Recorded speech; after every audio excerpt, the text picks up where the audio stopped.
Okay, road trip. Well, maybe not exactly a road trip, but I'm going to take about a 35-minute drive to my local woodcraft store because I'm buying a new mini lathe. I decided I'm getting for several reasons. Number one, I want to do more teaching, and I think it'd be easier to teach on a mini lathe, be less intimidating than my big Powermatic.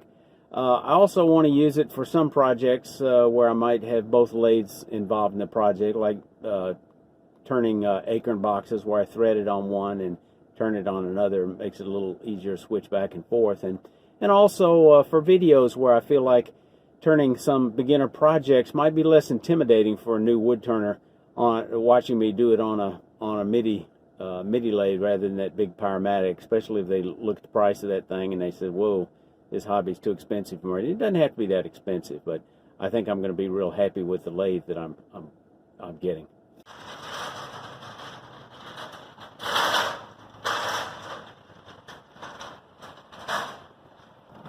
I looked at the Delta, the Jet,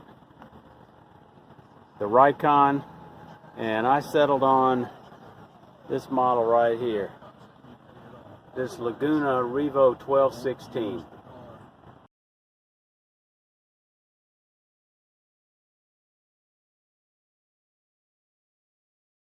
Okay, this is a one-man operation as I figure out how to safely get this out of my car, so I used my log lifter, which I'll have a link to that video at the end. A very handy device for loading and unloading wood into the back of a truck or an SUV, and it worked out fairly well for me to be able to lower this safely to the ground. With the aid of a good dolly, I had no problem maneuvering this down the hill on my concrete sidewalk and into my shop. I'm not going to do a complete review on this because I've got to have time to make a lathe stand for it. The lathe stand that you can buy for this is a very nice lathe stand, but it is a little pricey. It's higher than the other midi lathe stands, and I decided I need additional storage space in my shop anyway, so I wanted one with some drawers and a cabinet in it. But some of the smaller items is in this big piece of styrofoam.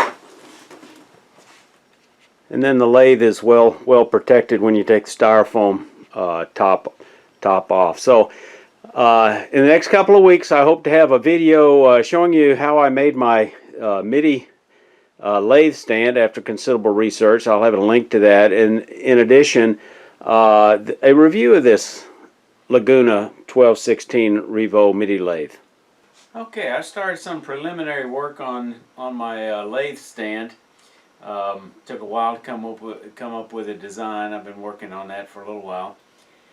I'm going to use Baltic birch, and one of the things I've discovered is Baltic birch comes in a 5-foot by 5-foot size, not 4x8. And can you believe you can't get that in an SUV? You can't get it in a minivan. So it'll be a few days before I can prevail on a friend with a truck to help me out and pick up that Baltic birch before I can really make some real inroads into this stand. But I'll get a video out on making that stand as soon as I finish it. And after I finish the stand, then and put that Laguna through its paces, I'll come back with another video and do a review on that Laguna. But I think I'm going to be real happy with it.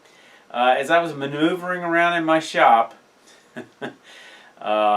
I had a little accident, as you can see here. It is this cautionary tale. Be careful in where you store your tools.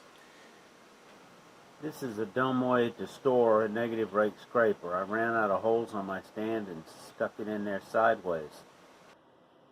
Don't ask me how I know this. Y'all stay safe. Come on back here.